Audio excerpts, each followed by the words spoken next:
Après l'une de nos artistes les plus populaires, parlons de littérature pour saluer le nouveau roman de Sandro Veronesi, Terre rare. On l'avait découvert avec le magnifique Chaos calme, porté d'ailleurs à l'écran. Cette fois, il raconte l'histoire d'un homme dont la vie bascule en 24 heures. C'est une comédie jubilatoire et un nouveau coup de maître pour celui qui sait si bien décrire les coups du sort et le hasard qui bousculent tout. Sarah Lasserie.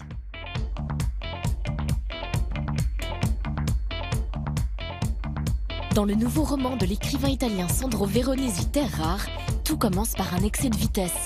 C'est donc en voiture qu'on a choisi de le rencontrer lors de son passage à Paris. C'est automatique. Dans Terre rare, on retrouve Pietro Palladini, le personnage de son grand succès international, Chaos calme, prix féminin étranger 2008, qui avait ensuite été campé par Nanni Moretti au cinéma.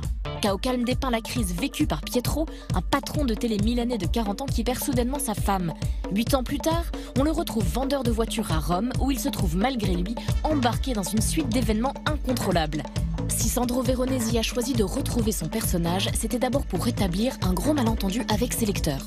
Je me suis aperçu que j'avais encore des choses à dire sur l'identité de Pietro Palladini, qui a été considéré un très bon homme, un saint homme. Et ce n'était pas mon intention de le faire comme ça. Et j'ai pensé, bon, je dois corriger.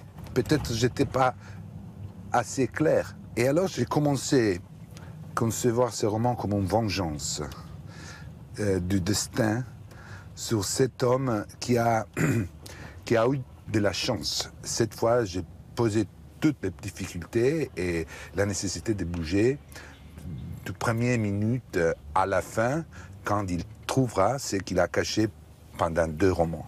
Et des difficultés, il en a, puisqu'en l'espace de 24 heures, Pietro Palladini perd le contrôle de sa vie. Son associé au bureau prend mystérieusement la fuite, il craint d'être traqué par la police, sa fille fait une fugue et sa compagne le quitte.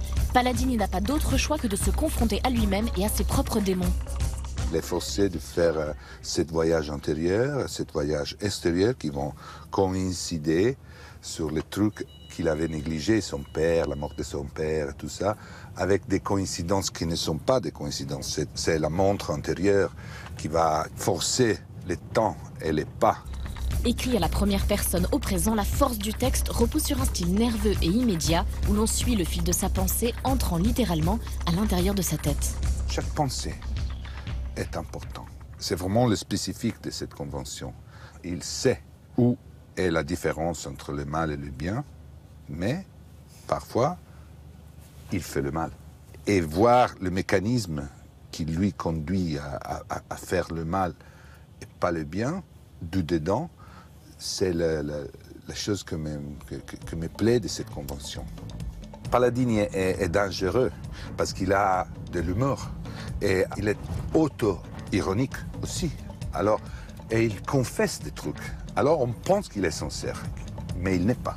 Veronesi a donc trouvé une technique pour mieux faire entendre sa propre voix. J'ai décidé de mettre des exergues avant de chaque chapitre, que c'est ma voix. Ça va obliger le lecteur de voir avec une distance et d'écouter avec une distance cette voix que c'est vrai, elle a tous les pouvoirs. S'il cite le pape François ou le jazzman Thelonious Monk, c'est d'abord Samuel Beckett qui est depuis toujours présent parmi ses influences. Beckett a été toujours pour moi la référence pure. Même le pièce, le livre le plus tragique qu'il a écrit, il t'amuse. Il a transformé le tragique en comique. Et ça me donne vraiment l'idée du pouvoir d'un Dieu qui va transformer la matière.